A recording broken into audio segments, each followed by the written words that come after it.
선거 전략상으로 보면 한동훈 위원장은 저는 실패한 선거 전략이라고 봐요. 뭐니 해도 오락가락하면 안 돼요. 근데 이제 오락가락했죠. 어떤 때는 또 상당히 중도 스탠스를 취하는 것 같다가도 어떤 분들은 또 이제 셀카 얘기를 하시는데 저도 이제 그 한동훈 위원장의 예, 셀카. 예, 아. 당원대 가면 막 열기가 뜨거워요. 아. 셀카를 찍고 싶어해요. 근데 선거운동은 이 셀카 사진이 국민들한테 나갔을 때 어떤 효과냐는 거예요. 제가 얘기하지 않습니까? 우리나라 경제가 좋은 적이 있었느냐 하지만 지금 장기 저성장 국면이고 이런 데서 국민들 중에 이렇게 답답해하는 분들이 많아요. 근데 이 친구들은 자기들끼리는 셀카 놀이하고 있단 말이에요. 그러다가 또 저쪽 얘기할 때는 비장해져. 뭐 범죄 피의자 뭐 그러니까 되게 오락가락하는 행보여서 일관된 메시지를 주지를 못했다. 선거운동이 아하. 길어 보여도 계속 하나에 예를 들면 정권 심판 쉽잖아요. 정권 심판하는 이유는 다양해도 그렇게 가야 되는데 그럼 우리 당이 표를 달라고 하는 이유도 단순해야 돼요. 예, CBS 라디오 박종현 판승부 2부를 열었습니다. 이번 22대 총선 결과 짚어보고 있는데요. 2부에서는 국민의힘 선거 전략 얘기로 좀 시작을 해보겠습니다.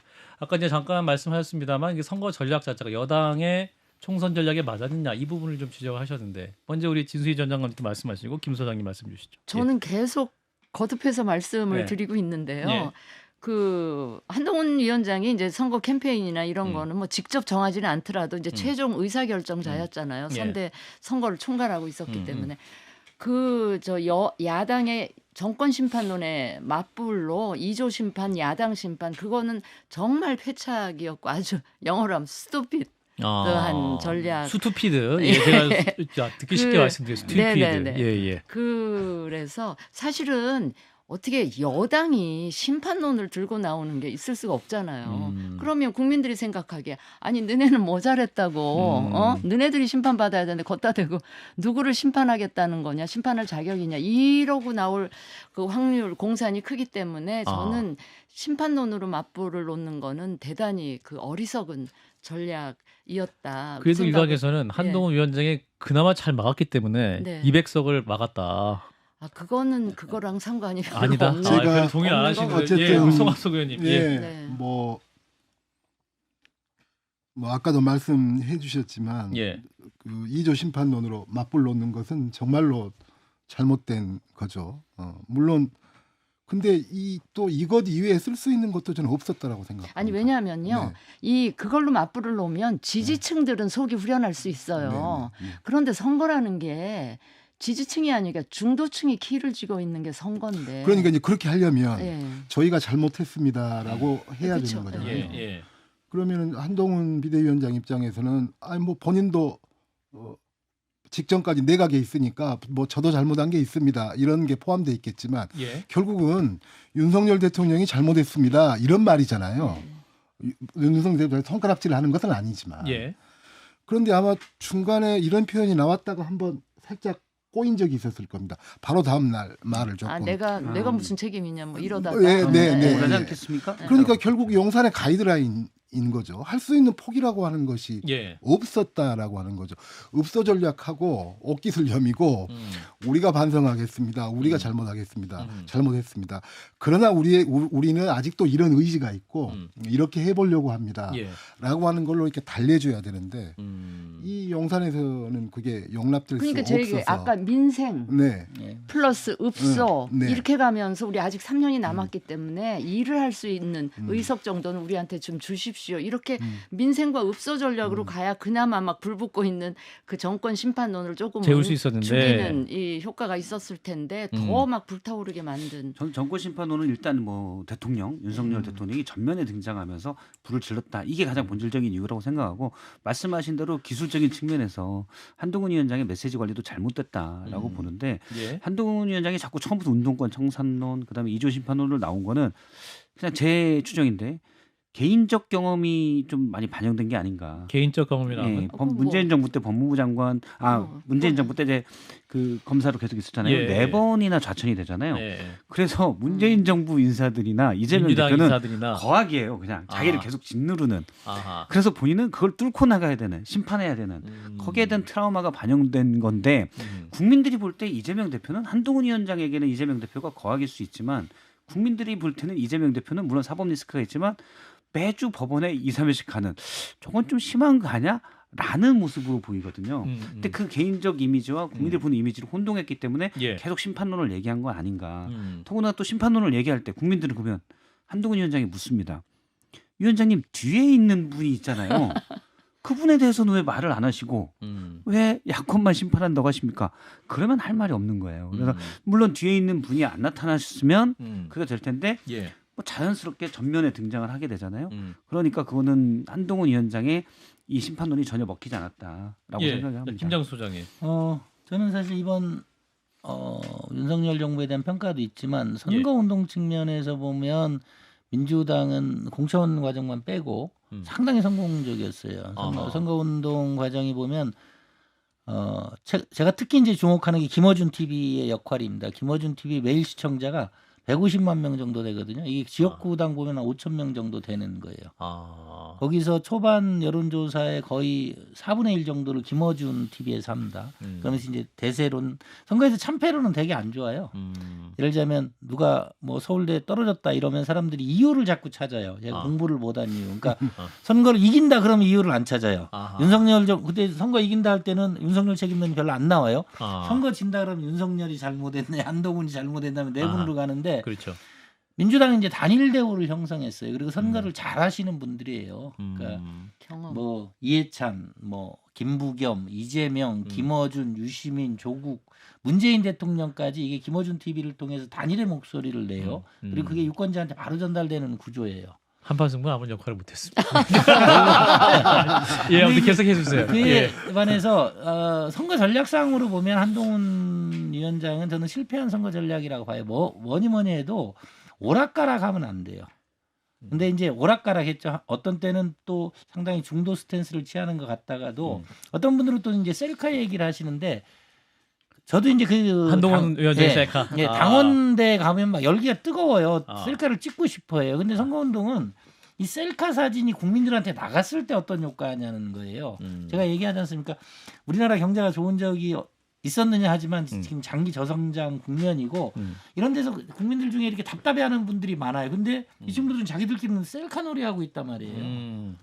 그러다가 또 저쪽 얘기할 때는 비장해져. 뭐 범죄 피의자 뭐 그러니까 되게 오락가락하는 행보여서 일관된 메시지를 주지를 못했다. 선거운동이 길어 보여도 계속 하나에 예를 들면 정권 심판 쉽잖아요. 정권 심판하는 이유는 다양해도 그렇게 가야 되는데 그럼 우리 당이 표를 달라고 하는 이유도 단순해야 돼요.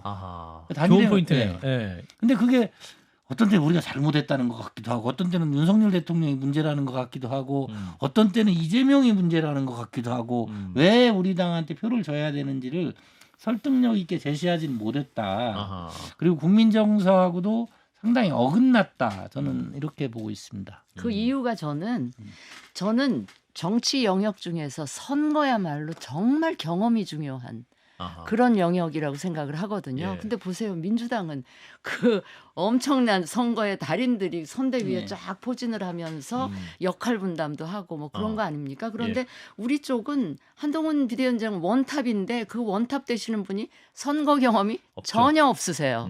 그런데 또 선대위 이쪽에 공동선대위원장. 상황실에서 실무 뒷받침을 하는 분들은 다 또 영남 쪽에 이 지역구를 두신 이만희 분들이라 의원이라든지 수도권 홍석천 선거의 의원이라든지. 노하우는 전혀 없으신.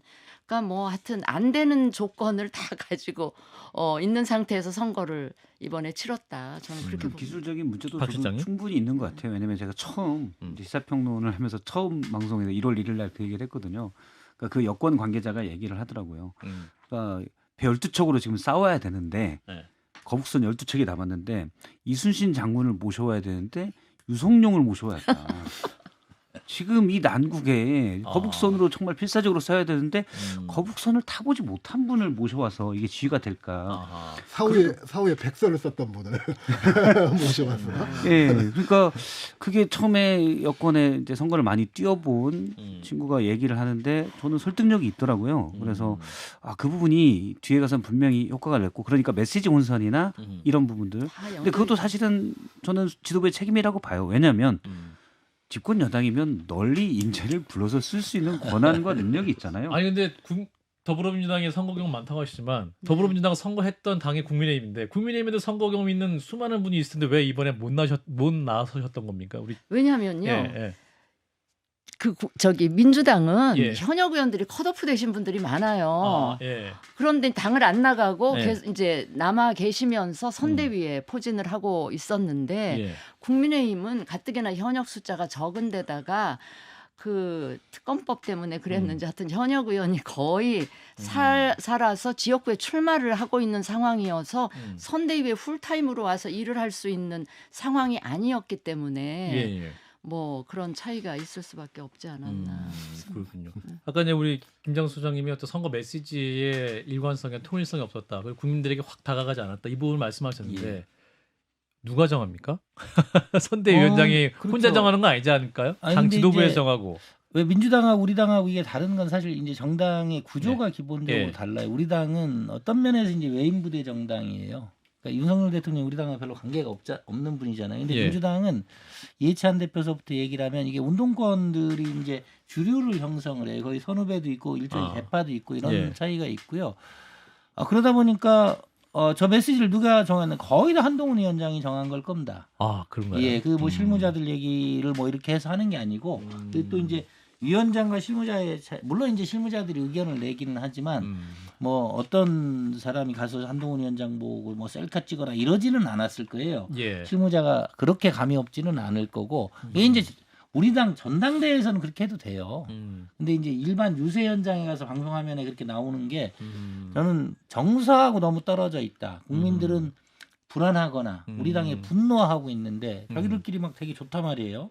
되게 웃고 막 셀카 찍고 이런 것들이 예. 어떻게 보면 무슨 메시지보다 그런 게 훨씬 더 국민 정서가 어긋났을 거다. 그래서 한동훈 위원장 뭐 다른 건 몰라도 저는 중도층 확장에는 전혀 도움이 안 됐다 이렇게 봐요. 네. 그렇군요. 내부 지지자들을 결집하는 일부 효과는 있었을지 모르지만 예. 초반에 네, 송갑석 한동훈 의원님. 위원장이 반짝 나와서 예. 이제 워낙에 뭐 지금 윤석열 대통령이나 또 저희 당의 대표나 뭐 그런 피로감이 있는 것 아닙니까? 예. 근데 뭐 물론 거기서 거기긴 하지만 어쨌든 신선한 인물이 나오니까 주의를 시선을 끌고 환기시켰던 것은 있었던 것 같아요.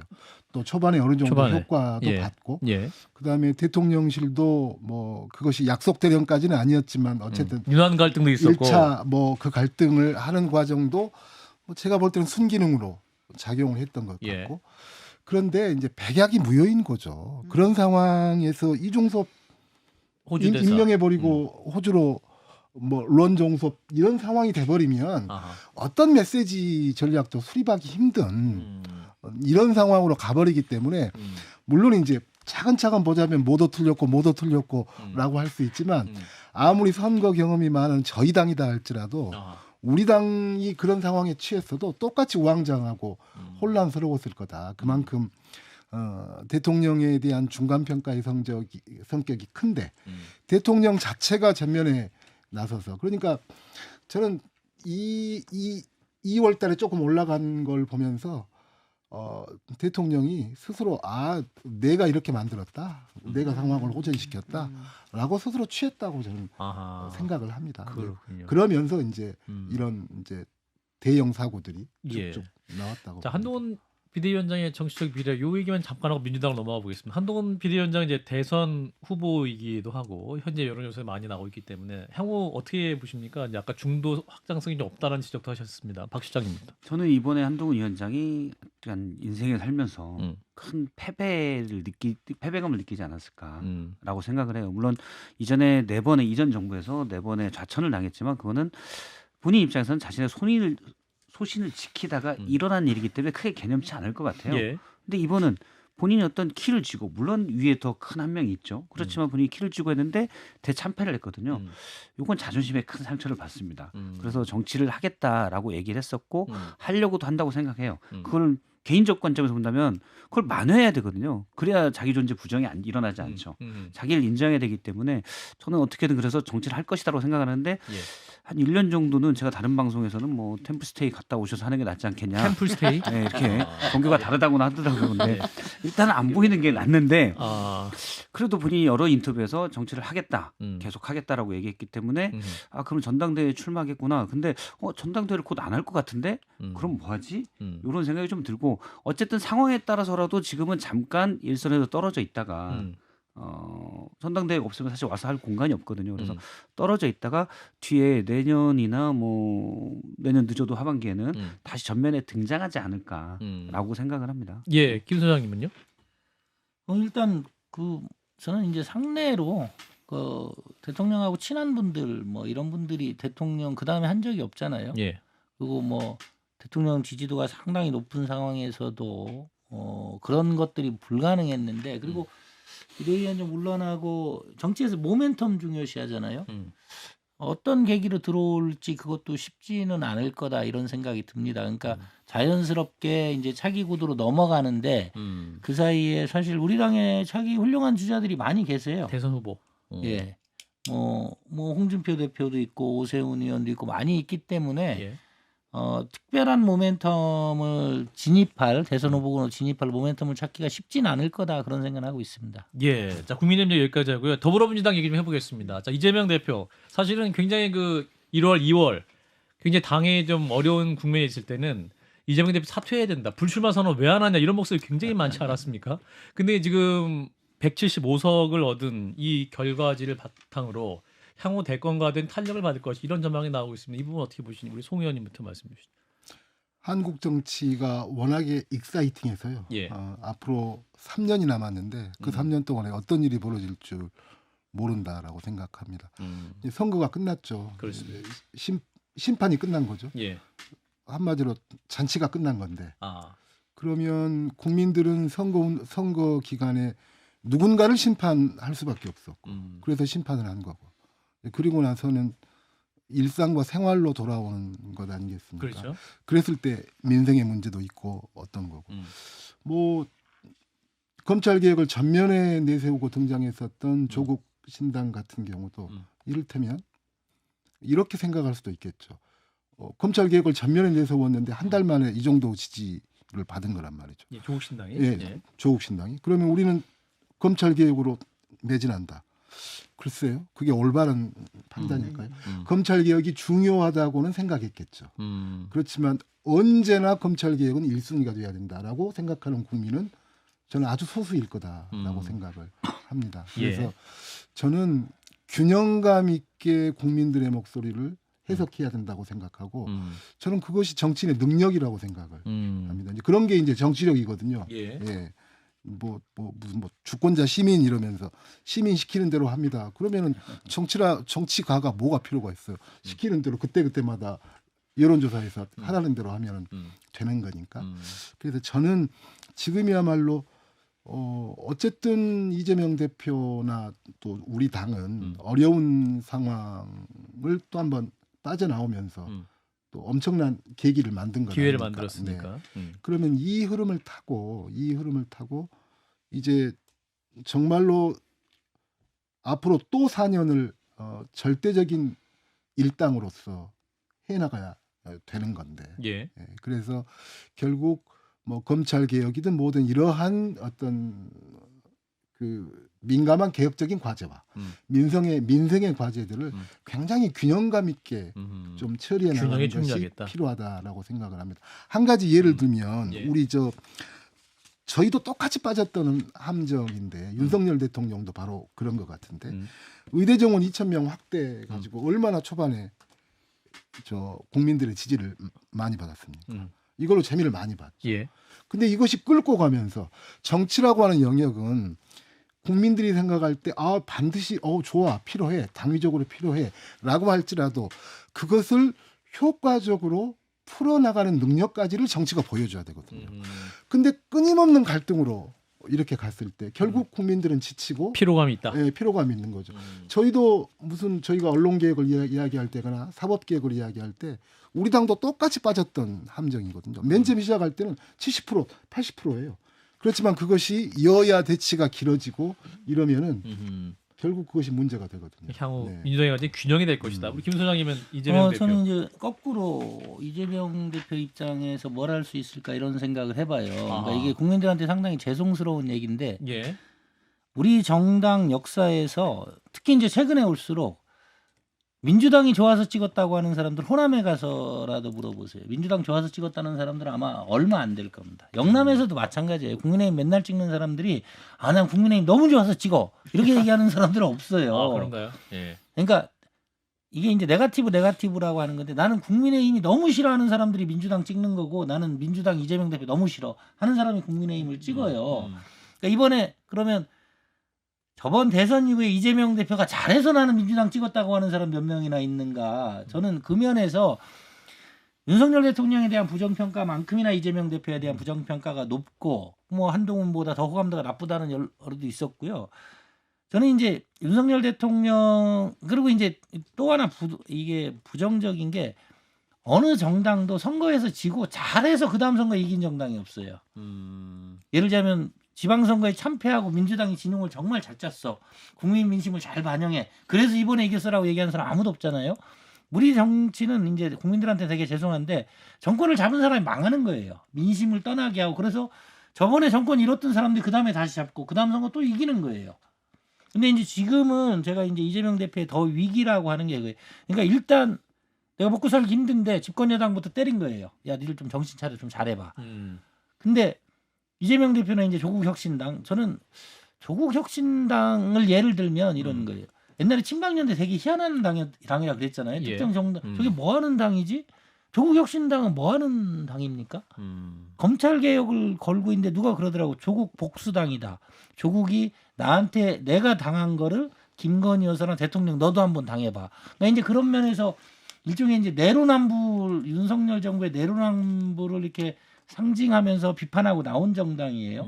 근데 저는 이 두 야당이 다 위기에 빠질 거라는 게 국민들이 원하는 건 그게 아니에요. 그 사람들이 주장하는 바에 동조해서 표를 찍어준 게 아니라고요. 저는 제 관점에서는 야 우리 먹고 살기 힘들다고 니들 대한민국 미래가 어둡다 그러는데 니들 좀 대안 좀 내봐. 이러는데 대통령이 잘 고집부린다. 야당하고도 얘기 안 한다. 그러니까 대통령 집권 여당을 때린 거예요. 예. 그럼 민주당은 잘하고 있어서 내버려 둔 거냐? 이게 양당제다 때리다 보니까 표가 절로 간 거예요. 이걸 때리려고 하다 보니까. 저는 그 다음 타자는 민주당일 거라고 봐요. 그래서 많은 책임이 있는데 저는 이재명 대표나 조국 뭐 대표가 리더십을 보이려면 지금 말씀하신 데 이 국면에서 내가 국민들의 그런 바램을 어떻게 받아서 실현해낼 수 있느냐의 시험대라고 봐요. 근데 사실 이게 윤석열 대통령한테는 낯선 상황은 아니에요. 지난 2년 동안 이랬잖아요. 그럼 지난 2년 동안처럼 이재명 대표가 또 2년을 이렇게 한다. 더군다나 뭐 조국 혁신당은 저는 저기서 이제 뭐 할까? 김건희 특검법 걸고 이런 걸로 계속 한동훈 특검법. 네. 그래서 저는 그게 민주당이나 야당 진영에도 엄청난 악재가 될 수도 있다. 네. 저는 이제 이재명 실험- 대표 리더십 같은 경우는 그럴 수가 있다고 봐요. 그러니까 저는 대권 주자라는 것도 일종의 이제 주식 투자 격언 있잖아요. 미인대회다. 심사위원들이 내가 아름답다고 생각하는 사람을 뽑는 게 아니라 대중들이 아름답다고 느끼는 사람에게 좋은 점수를 준다는 건데 주식 투자도 내가 이 종목이 좋다가 아니라 다른 사람이 좋다고 볼 종목. 그래서 사야 주가가 오르니까요. 그 종목을 케인즈의 말이었는데 그래서 주식 투자도 미인대회 같다는 얘기를 하는데 대권 주자도 그런 것 같아요. 제가 좀 정치부 경험을 보면 내가 이 후보가 마음에 든다가 아니라 저 후보를 다른 유권자들이 좋아할 것 같아. 그래서 저 후보가 또 파괴력이 있네. 그 후보에게 쏠리거든요. 그래서 예를 들어서 일부 대권 주자 잠룡이라고 불리는 분들이 안 되는 게 일종의 거기에 들어가면 파괴력이 있어야 돼요. 폭발력이. 근데 그렇게 없는 후보들이 지금 머릿속에 떠오르는 분들이 있겠지만 몇 분이 계세요. 그래서 그분들이 잘 대선에 잘 안 됩니다. 왜? 다른 사람들이 제 옆에 있는 다른 사람들이 그 후보를 찍을 것 같지가 않은 거예요. 같은 정파 내에서도. 저는 그런 효과가 크다고 보는데 이 점에서 누가 있었냐? 이재명 대표가 압도적이었어요. 야권에서는 대체 불가성이 있었거든요. 그래서 나는 이재명 대표가 일부 분들은 나는 이재명 대표가 싫어도 야권에선 저분이 대선 주자가 될 수밖에 없어. 그래서 지지해야 돼. 라는 심리가 강했는데 이번에 대안이 나타난 거죠. 조국 대표가 나타났어요. 음. 광주 전남에서 비례대표 지지율이 더 높았거든요. 그래서 야권 대선 주자로서의 리더십은 이번에 크게 공격을 그러니까 어떻게 보면 훼손됐다 약간은 그렇게 보고 앞으로 그럼 어떻게 될 거냐. 조국 이재명 대표 두 분 다 팬덤이 강해요. 그러면 강성 경쟁을 할 우려가 있습니다. 근데 그게 사실 야권 전체는 전 좋지 않다고 보고 선의의 경쟁을 했으면 좋겠다라는 생각입니다. 신 장관님도 말씀 주시죠. 근데 선의의 경쟁이 잘 안 될 것 같아요. 이재명 대표와 조국 예, 대표가 권력을 두고 싸우는 경쟁이 그렇게 선의의 경쟁이 될 것 저도 같지는 그렇게 생각하는데 싸워서 한 명 뻗고 이기는 사람 우리 편 할 수는 없잖아요. 그래서 일단 말은 그렇게 끝냈습니다. 그래서 군인들- 네. 예, 말씀 주세요. 아니 아니에요.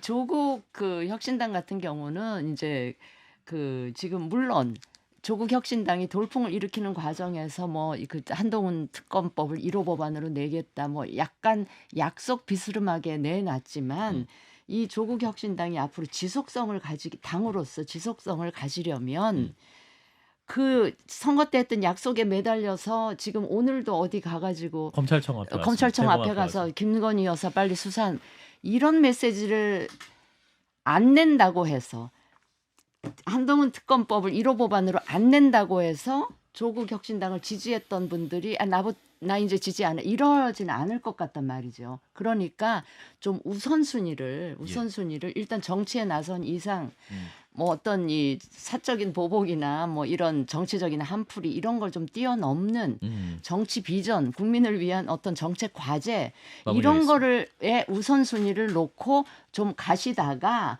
일정 기간 경과한 후에 이제 뭐 특검법도 내시든지 이렇게 하는 게 그게 오히려 국민들의 지지를 오래도록 갖고 가는 그런 그거일 것 같아서 그걸 좀 제안을 드리고 싶습니다. 예, 한판토론 이제 마무리하시게 됐습니다. 이거 할 얘기가 많았는데 정말 아쉬운데 일단 오늘 여기까지 하겠습니다. 민주당 송갑석 의원님, 여의도연구원 부원장 지낸 김장수 소장이었습니다. 두 분 고맙습니다. 네, 고맙습니다.